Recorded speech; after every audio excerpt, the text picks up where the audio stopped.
नमस्कार, बहुत बहुत स्वागत है आप सभी का सुबह 9 बजे की तमाम अहम खबरों के साथ। मैं हूं प्रीति। आइए शुरुआत करते हैं हेडलाइंस के साथ।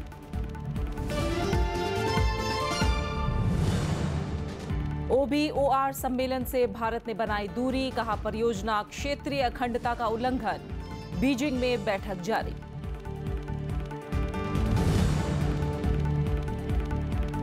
घाटी में सीजफायर उल्लंघन के चलते खाली कराए गए 5 गांव। राजौरी में सभी स्कूल अनिश्चितकाल के लिए बंद। कश्मीर रेंज के IG का तबादला।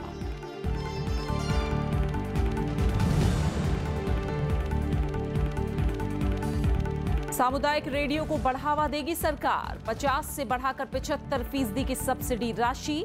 पूर्वोत्तर को 90% मदद।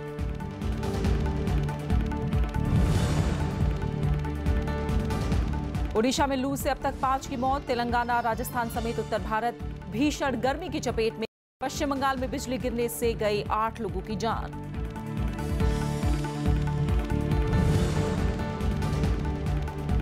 और एशियाई कुश्ती चैंपियनशिप में बजरंग पुनिया को स्वर्ण। दक्षिण कोरिया के पहलवान को किया चित।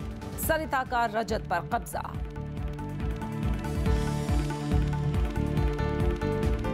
भारत ने चीन के बेल्ट एंड रोड सम्मेलन में हिस्सा नहीं लेने का फैसला किया है।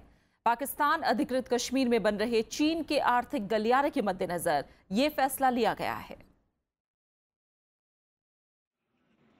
भारत ने बेल्ट एंड रोड सम्मेलन से खुद को अलग रखने का फैसला किया है। विदेश मंत्रालय ने साफ किया कि कोई देश ऐसी किसी परियोजना को मंजूर नहीं कर सकता जो उसकी संप्रभुता और क्षेत्रीय अखंडता को नजरअंदाज करे। भारत ने पाकिस्तान अधिकृत कश्मीर में बन रहे चीन के आर्थिक गलियारे के मद्देनजर ये फैसला लिया है। दरअसल इस प्रोजेक्ट का एक हिस्सा पाक अधिकृत कश्मीर से होकर गुजरता है। भारत शुरू से इसका विरोध करता आया है। भारत का कहना है कि गिलगित बाल्टिस्तान पर पाकिस्तान ने अवैध कब्जा किया हुआ है। बीती रात विदेश मंत्रालय की तरफ से जारी बयान में कहा गया कि चीन पाकिस्तान आर्थिक गलियारे के बारे में भारत की स्थिति से दुनिया अच्छी तरह वाकिफ है। विदेश मंत्रालय के मुताबिक भारत को चीन से one belt and one road initiative सम्मेलन के 6 फोरम में हिस्सा लेने के लिए न्योता मिला है। मंत्रालय की तरफ से साफ किया गया कि विकास के लिए भारत आर्थिक गलियारे और व्यापारिक मार्गों के विकास का समर्थक है, लेकिन चीन पाकिस्तान आर्थिक गलियारे को लेकर भारत का रुख साफ है और इसे स्वीकार नहीं किया जा सकता। इस परियोजना में एशिया, यूरोप और अफ्रीका को हाईवे, ट्रेन और शिप के नेटवर्क के जरिए जोड़ने का प्लान है। इस पर 2 दिन का सम्मेलन आज से बीजिंग में होने जा रहा है। इसमें 29 देशों के प्रमुख हिस्सा ले रहे हैं। इसमें रूसी राष्ट्रपति व्लादिमीर पुतिन भी शामिल होंगे। दक्षिण कोरिया, फ्रांस, जर्मनी और ब्रिटेन समेत कई और देश इस सम्मेलन में शिरकत कर रहे हैं। Bureau report, Rajya Sabha TV. Pakistan के बलूचिस्तान में बंदूकधारियों ने 10 मजदूरों की हत्या कर दी। ग्वादर बंदरगाह पर ये मजदूर सड़क बनाने के काम में लगे थे। ये सभी सिंध प्रांत से थे। 8 मजदूरों की मौके पर मौत हो गई, जबकि 2 की मौत अस्पताल ले जाते वक्त हुई। वारदात के बाद बंदूकधारी भाग गए। ये बंदरगाह चीन की मदद से बनाई जा रही है और चीन पाकिस्तान आर्थिक गलियारे का हिस्सा है। स्थानीय लोग इसका विरोध कर रहे हैं। इसके जरिए चीन के शिंजियांग प्रांत को रेल और सड़क के जरिए सिंध से जोड़ना है। पिछले हफ्ते भी बंदूकधारियों ने 4 मजदूरों की हत्या कर दी थी। बलूचिस्तान प्रांत में ही शुक्रवार को हुए एक बड़े धमाके में 25 लोगों की मौत हो गई थी। सीनेट के उपाध्यक्ष भी इसमें घायल हुए थे। NCERT ने 12वीं की राजनीति शास्त्र की किताब से पूरब और उत्तर पूर्व एशिया के उस मानचित्र को हटाने का फैसला किया है जिसमें अक्साई चीन को विवादित इलाका बताया गया है। ये किताब 2007 में छपी थी। तब से ये छपती रही है, लेकिन इसमें संशोधन नहीं किया गया। ये फैसला सोशल मीडिया पर कई पोस्ट किए जाने के बाद किया गया। NCERT के मुताबिक मानचित्र टेक्सास विश्वविद्यालय ने तैयार किया था और इस डिस्क्लेमर के साथ प्रकाशित किया गया कि सीमा का निरूपण जरूरी नहीं है कि प्रामाणिक हो। अक्साई चीन चीन के गैर कानूनी कब्जे में है। मानचित्र में अक्साई चीन के करीब भारत और चीन के बीच सीमा को डॉट लाइन से दर्शाया गया है, जो विवादित क्षेत्र होने का संकेत देता है।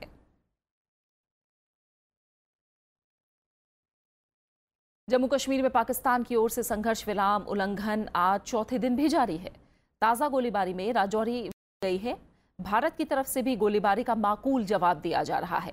इससे पहले शनिवार को भी राजौरी के नौशेरा सेक्टर में भारी गोलीबारी की गई और मोर्टार दागे गए, जिसमें 2 लोगों की मौत हो गई और 3 लोग जख्मी हुए। हालात को देखते हुए नियंत्रण रेखा के पास सभी स्कूलों को अनिश्चितकाल के लिए बंद कर दिया गया है। साथ ही 5 गांवों को खाली कराया गया है। मुख्यमंत्री महबूबा मुफ्ती ने हालात पर चिंता जताई है। पाकिस्तान से भारी फायरिंग के बाद बंकरों में छिपते लोग। जम्मू कश्मीर के राजौरी जिले में पाकिस्तानी सेना ने जबरदस्त गोलीबारी की। नियंत्रण रेखा पर नौशेरा सेक्टर में उसने सैन्य शिविरों के साथ साथ रिहायशी इलाकों को भी निशाना बनाया। भारतीय जवानों ने इसका माकूल जवाब दिया। गोलीबारी से सीमाई इलाकों में दहशत है। दहशत का माहौल है। इतनी जब शेलिंग होती है, इतनी हैवी शेलिंग, तो हमने मतलब करगिल के टाइम भी जब शेलिंग होती थी तब भी इतनी शेलिंग नहीं हुई है। एक तो ये इस मकान के पास बिल्कुल पड़ा है, जिसमें हमारा भयंकर और मकान भी पूरा हिल गया। बहुत जबरदस्त, हम तो बाहर निकल नहीं सकते। इससे पहले एक रात को फायर हुआ है कि जिसकी बुरी हालत हमारी हुई है। राजौरी में नियंत्रण रेखा के पास सभी स्कूल अनिश्चितकाल के लिए बंद कर दिए गए हैं। लोगों को सुरक्षित स्थानों पर पहुंचाया जा रहा है। कई राहत शिविर बनाए गए हैं। 25-26 विलेजेस हमारे अफेक्टेड हैं नौशेरा में, जिसमें 8 में हैवी शेलिंग रिपोर्ट की गई है। सुबह से 2 लोगों की डेथ हुई है और 3 इंजर्ड हैं, जिसमें से एक क्रिटिकली इंजर्ड को जम्मू रेफर किया। अभी हमने 4 रिलीफ कैंप एस्टैब्लिश किए हैं और 26 आइडेंटिफाइड हैं। अगर ज्यादा इवैक्यूएशन हमें करनी पड़ती है, शेलिंग जब कम होती है, तो और लोगों को इवैक्यूएट किया जाएगा। मुख्यमंत्री महबूबा मुफ्ती ने भी हालात पर चिंता जताई है।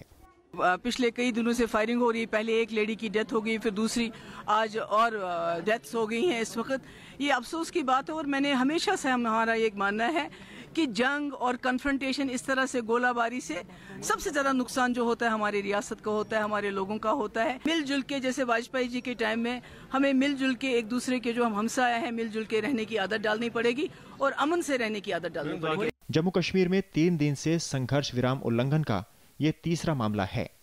शुक्रवार को अरनिया इलाके में पाकिस्तान रेंजर्स ने गोलीबारी और मोर्टार दागे। इसमें बीएसएफ का एक जवान घायल हो गया। गुरुवार को नौशेरा सेक्टर में हुई गोलीबारी में एक महिला की मौत हो गई थी। उधर शनिवार को त्राल में सेना के काफिले पर आतंकियों ने फायरिंग की। हमला सेना के गश्ती दल पर हुआ। Bureau report, Rajya Sabha TV. दक्षिण कश्मीर में 100 आतंकवादी सक्रिय हैं। सेना इन्हें पकड़ने की पूरी कोशिश कर रही है। सेना की विक्टर फोर्स के प्रमुख मेजर जनरल BS राजू ने यह खुलासा किया। यही फोर्स दक्षिण कश्मीर में सुरक्षा के लिए जिम्मेदार है। सैन्य अधिकारी ने इन आरोपों को खारिज किया कि कश्मीर के हालात नियंत्रण से बाहर हैं। उन्होंने कहा कि हालात पूरी तरह काबू में हैं। उन्होंने ये भी कहा कि शोपिया जैसा ऑपरेशन उन्हीं इलाकों में किया जाएगा जहां सेना के काम में कुछ लोग हस्तक्षेप करते हैं। शोपिया में बीते दिनों सुरक्षा बलों ने बड़ा तलाशी अभियान चलाया था। दरअसल दक्षिण कश्मीर के पुलवामा, शोपियां, कुलगाम में कई आतंकी वारदातें हो चुकी हैं। इनमें बैंक लूटने से लेकर पुलिस के हथियार लूटना तक शामिल है। In South Kashmir, presently we have approximately 100 plus is the strength of the militants, most of which are local militants, and we are also ensuring that this new recruitment is prevented. A lot of proactive operations are taking place. We are engaging with the population. We are engaging with the families of people. और इस बीच घाटी में जारी तनाव के चलते Kashmir range के IG का तबादला कर दिया गया है। SGM गिलानी को घाटी में हो रही हिंसा के मद्देनजर हटाया गया है। PTI के मुताबिक गिलानी को सतर्कता आयोग का आयुक्त बनाया गया है। 1994 बैच के IPS अधिकारी SGM गिलानी मार्च 2015 में IG पद का कार्यभार उन्होंने संभाला था। गिलानी की जगह वरिष्ठ पुलिस अधिकारी मुनीर खान को कानून व्यवस्था दुरुस्त करने की जिम्मेदारी दी गई है। मुनीर खान 1990 और 2000 के दशक के शुरुआती सालों में आतंकवाद का मुकाबला करने के लिए कई अभियानों में शामिल रहे हैं। शोपियां में शहीद हुए लेफ्टिनेंट उमर फयाज की शहादत को श्रद्धांजलि देने के लिए शनिवार को इंडिया गेट पर कैंडल मार्च निकाला गया। शहीद फयाज की याद में सेना के जवान और अधिकारी भी इस मार्च में शामिल हुए। ये पहला मौका है जब सेना के मौजूदा अधिकारी किसी मार्च में शामिल हुए हैं। मुंबई में शहीद लेफ्टिनेंट को श्रद्धांजलि देने के लिए लोगों की भीड़ कैंडल मार्च में शामिल हुई। 23 साल के फयाज राजपुताना राइफल्स के ऑफिसर थे। पिछले मंगलवार को आतंकियों ने लेफ्टिनेंट उमर फयाज को एक रिश्तेदार के घर से अगवा करने के बाद गोली मार दी थी। फयाज कुलगाम में अपने रिश्तेदार की शादी में गए हुए थे। उन्होंने 2016 में आर्मी ज्वाइन की थी।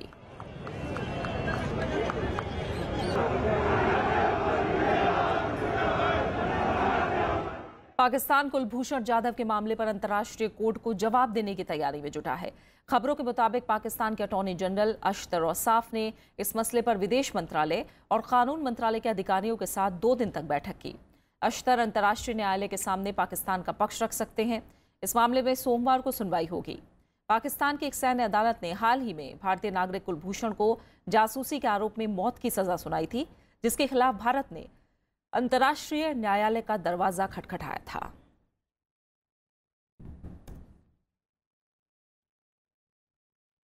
दिल्ली के पूर्व मंत्री कपिल मिश्रा का अनशन जारी है। इससे पहले चौथे दिन भी लेटर, बयानों और ट्वीट के जरिए उन्होंने मुख्यमंत्री अरविंद केजरीवाल पर निशाना साधा। उन्होंने दावा किया कि आज सबूतों के साथ वो कई और जानकारी सामने लाएंगे।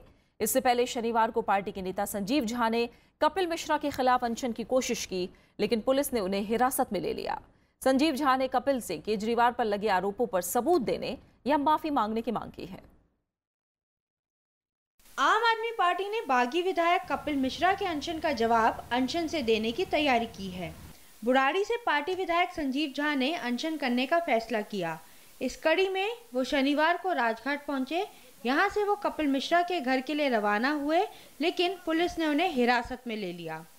अगर वो सच पाया गया तो मैं उनके साथ बैठ जाऊंगा, लेकिन अगर वो झूठ बोल रहे हैं तो पूरे देश की जनता से, कार्यकर्ता से, पार्टी से उनको माफी मांगनी पड़ेगी। उप मुख्यमंत्री मनीष सिसोदिया ने कपिल मिश्रा के अनशन को बीजेपी की साजिश बताया। मैं अब ये देख रहा हूँ कि एक बीजेपी प्रायोजित अनशन चल रहा है, उसको पूरा पुलिस प्रोटेक्शन भी मिल रहा है, उसको सारे सेफगार्ड्स मिल रहे हैं। अनशन के चौथे दिन कपिल मिश्रा ने मुख्यमंत्री अरविंद केजरीवाल को चिट्ठी लिखकर रविवार को होने वाले खुलासे के बारे में चेताया। खुलासे के बाद अरविंद केजरीवाल जी कुर्सी पर बैठे रहने की नैतिकता खो देंगे। कपिल मिश्रा मुख्यमंत्री अरविंद केजरीवाल समेत पार्टी के दूसरे नेताओं से विदेश यात्रा का ब्यौरा देने की मांग कर रहे हैं। मोहम्मद फतेह टीपू के साथ अनु दीवान, राज्यसभा टीवी। दिल्ली सरकार ने डेंगू और चिकुनगुनिया से निपटने के लिए तैयारियां शुरू कर दी हैं। मुख्यमंत्री अरविंद केजरीवाल ने बैठक करके अधिकारियों को जरूरी निर्देश दिए। सरकार ने फैसला किया है कि ब्रूफिन ग्रुप ऑफ मेडिसिन पर प्रतिबंध लगाया जाएगा। सभी अस्पतालों में 10 से 20% बेड बढ़ाए जाएंगे। इस बार भी फीवर क्लिनिक खोले जाएंगे।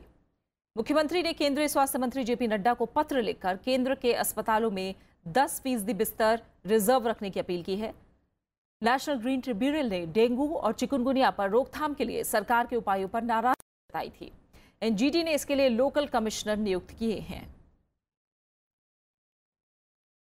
मौसम की बात करते हैं। देश में गर्मी का सितम जारी है। ओडिशा में लू लगने से अब तक 5 लोगों की मौत हो चुकी है।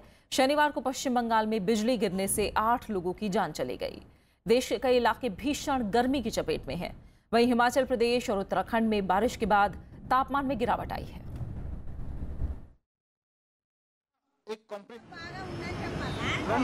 देश में भीषण गर्मी का सितम जारी है। देश के कई इलाकों में पारा सामान्य से ज्यादा हो चुका है।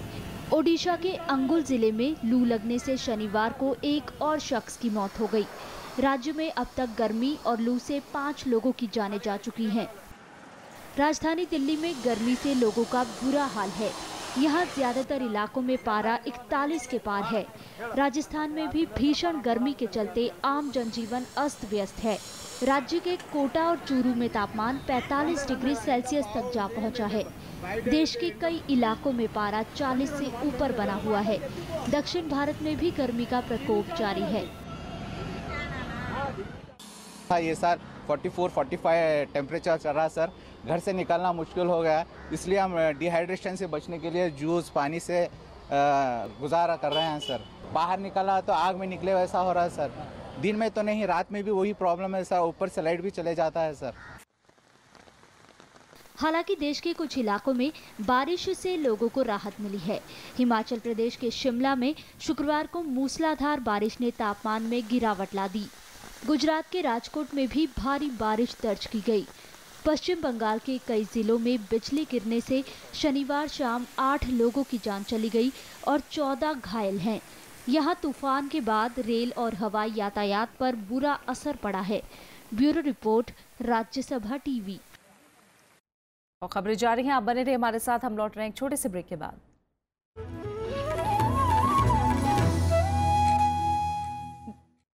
যদি তোর ডাক শুনে কেউ না আসে তবে একলা চলো রে, যদি তোর ডাক শুনে কেউ না আসে তবে একলা চলো রে, একলা চলো একলা চলো একলা चलो।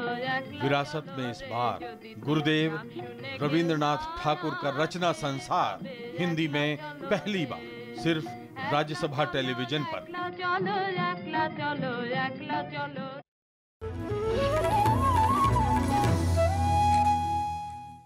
भारत सरकार ने सामुदायिक रेडियो को बढ़ावा देने के लिए सब्सिडी बढ़ा दी है।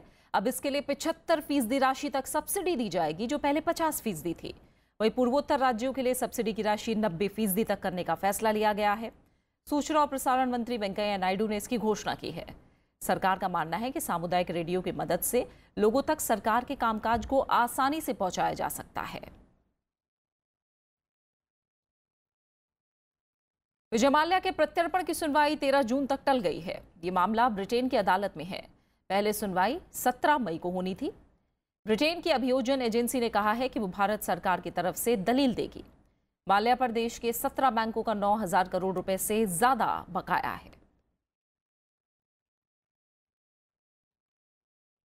2 दशक बाद नेपाल एक बार फिर पंचायत चुनाव के लिए तैयार है।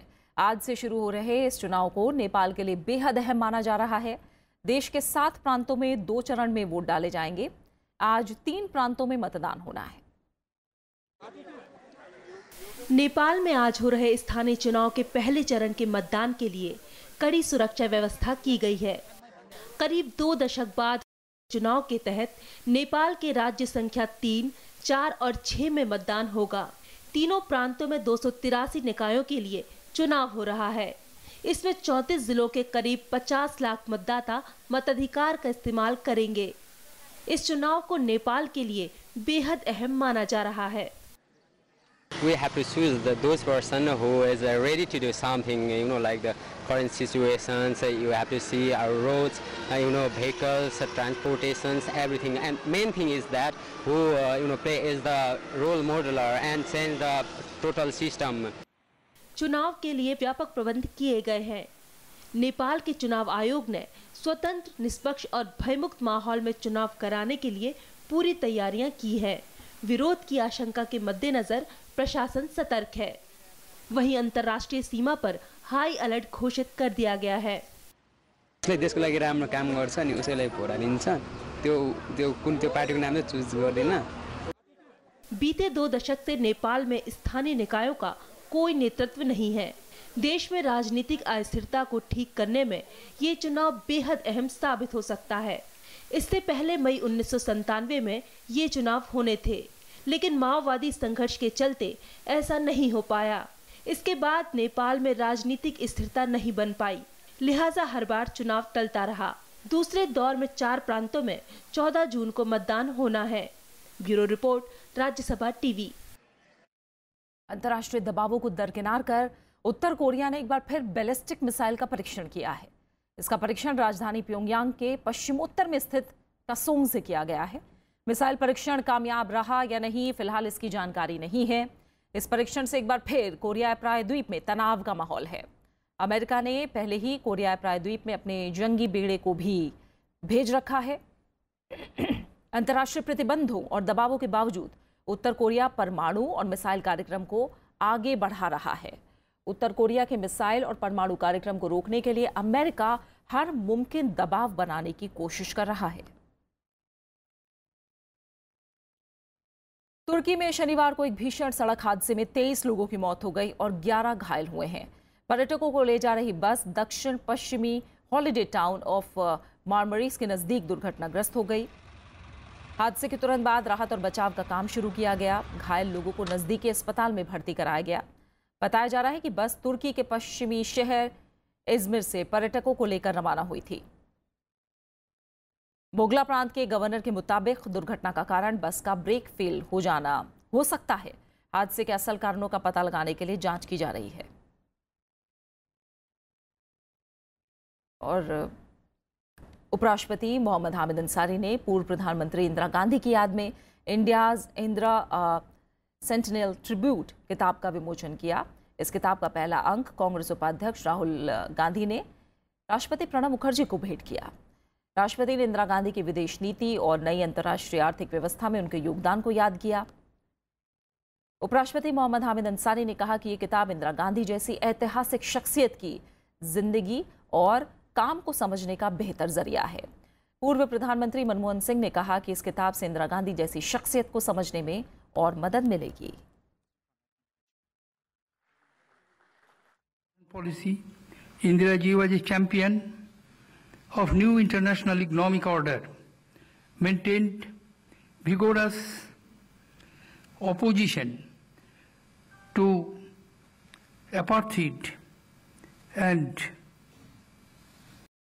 opposed discrimination of any kind anywhere in the world. It is perhaps the best way of paying homage to a historic personality and in understanding the significance of her life and work and its relevance to a new and younger generation inadequately acquainted with the world of yesterday. This book, India's Indira, with rich narrative and archival material, will benefit the readers and inform them of her worldview and the legacy that she had left behind of an India committed to sustainable development and inclusive growth. और खेल की दुनिया से अच्छी खबर है। एशियाई कुश्ती चैंपियनशिप में बजरंग पुनिया ने स्वर्ण पदक जीता है। 65 किलोग्राम वर्ग के फाइनल मुकाबले में उन्होंने दक्षिण कोरिया के सियोंग चुल ली को 6-2 से मात दी। वहीं सरिता ने रजत पदक अपने नाम किया। महिलाओं के 58 किलो भार वर्ग के फाइनल में सरिता ने किर्गिस्तान की एसलू तिनिबेकोवा ने 6-0 से हराकर स्वर्ण पदक जीता। रियो ओलंपिक के कांस्य पदक विजेता साक्षी मलिक को 60 किलोग्राम वर्ग के फाइनल में रजत से संतोष करना पड़ा। प्रधानमंत्री नरेंद्र मोदी ने स्वर्ण पदक जीतने पर बजरंग पुनिया को बधाई दी है।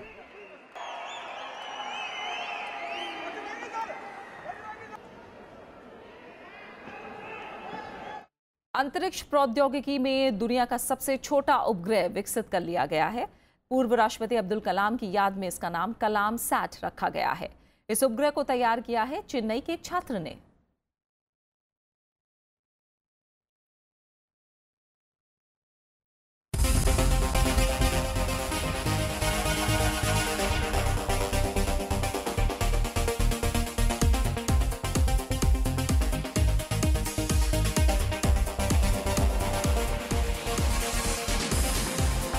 साल के रिफत शाहरुख ने दुनिया का सबसे छोटा उपग्रह विकसित कर लिया।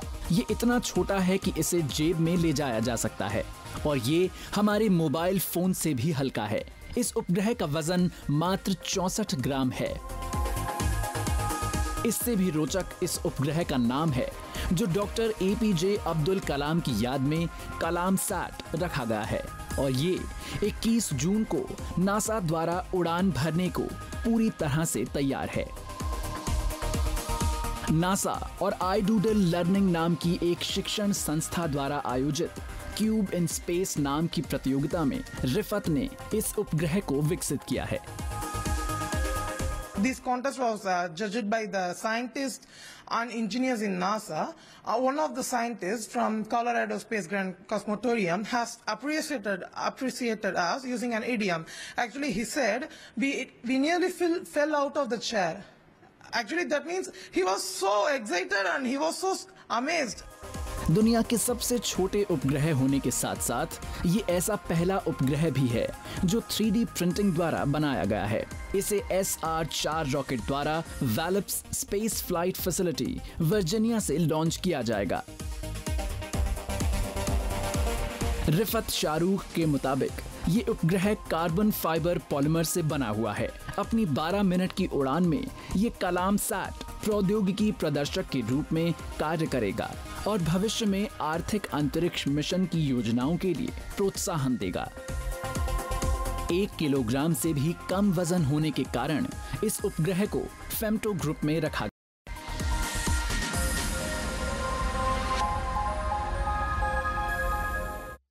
वन्य जीव और पर्यावरण संरक्षण से जुड़े ग्रीन हब फिल्म फेस्टिवल का असम के तेजपुर में आगाज हो गया। फिल्म महोत्सव में न सिर्फ बेहतरीन फिल्में दिखाई जा रही हैं, बल्कि पर्यावरण को बचाने का भी संदेश दिया जा रहा है। आइए देखते हैं ग्रीन हब और उनके जीवन में कैसे बदलाव ला रहा है। यह है 22 साल का तमवांग कोन्याक। तेजपुर के कोन्याक को कुछ दिन पहले ही ग्रीन हब के तीसरे बैच की फेलोशिप के लिए चुना गया। कोन्याक को वन्य जीव और पर्यावरण से इतना लगाव है कि 10वीं के बाद पढ़ाई छोड़कर वो फिल्म बनाने में जुट गया। I'm the third batch in this Green Hub organizations, and it is so privileged. It is so happy to see many people with different faces, different colors, and it's amazing. We are having a good time right now. Fellowship पाने वाले कोन्याक इकलौते नहीं हैं, बल्कि पहले के 2 batch से film बनाने की बारीकियां सीख चुके हैं। इनमें से कुछ फिल्मों को कई पुरस्कार भी मिल चुके हैं। इन सब का मानना है कि ग्रीन हब ने उनके जीवन की दिशा बदल दी। मेरा जो काम है उस काम को आगे बढ़ावा देने के लिए मैं यहाँ आया था। मुझे डॉक्यूमेंटेशन के बारे में पता नहीं था। कैमरा का काम जानता था पहले भी, लेकिन डॉक्यूमेंटेशन क्या है और किस हद तक इसे हम ले जा सकते हैं, ये ग्रीन हब से हमें मिला है। 2.5 मंथ ट्रेनिंग हुआ हम लोग का फोटोग्राफी और वीडियोग्राफी का। उसके बाद हम लोग को 15 डेज के लिए घर भेजा। उसके बाद हम लोग अपना डिपार्टमेंट में जाके कैसे करना है कैसे नहीं करना है डिस्कस करने के बाद हम लोग उसके बाद हम लोग डॉक्यूमेंट्री करने के लिए शुरू किया।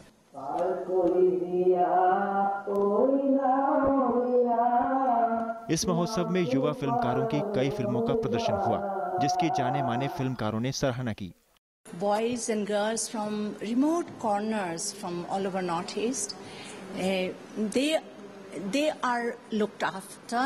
They are given cameras to work for wildlife, and it's amazing. अभी धीरे धीरे आई थिंक 2 साल में ही लोगों को इसका वैल्यू तो थोड़ा लग रहा है कि इसकी ज़रूरत है। एंड तो डेफिनेटली एक फेलोशिप जो हम लोग ने शुरुआत की थी, अभी इसका आई थिंक फ्यूचर भी काफ़ी स्ट्रॉन्ग है, क्योंकि काफ़ी लोग इससे जुड़ना चाहते हैं। ग्रीन हब की ओर से पूर्वोत्तर के दूर दराज के इलाकों से 20 युवा फिल्मकारों को फेलोशिप दी जाती है। तेजपुर से पंचानन मिश्रा, राज्यसभा टीवी। और अब आखिर में हेडलाइंस। OBOR सम्मेलन से भारत ने बनाई दूरी का परियोजना क्षेत्रीय अखंडता का उल्लंघन, बीजिंग में बैठक जारी।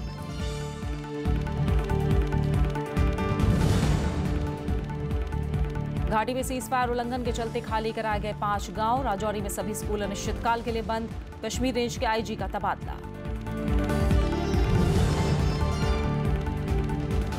सामुदायिक रेडियो को बढ़ावा देगी सरकार। 50 से बढ़ाकर 75% की सब्सिडी राशि। पूर्वोत्तर को 90% मदद।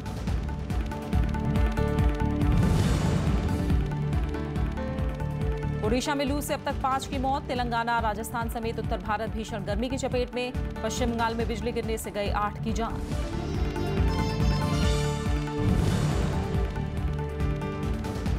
और एशियाई कुश्ती चैंपियनशिप में बजरंग पुनिया को स्वर्ण। दक्षिण कोरिया के पहलवान को किया चित। सरिता का रजत पर कब्जा। और फिलहाल सुबह 9 बजे की खबरों में मेरे साथ इतना ही। आगे आप देख सकते हैं मैं भी भारत। नमस्कार।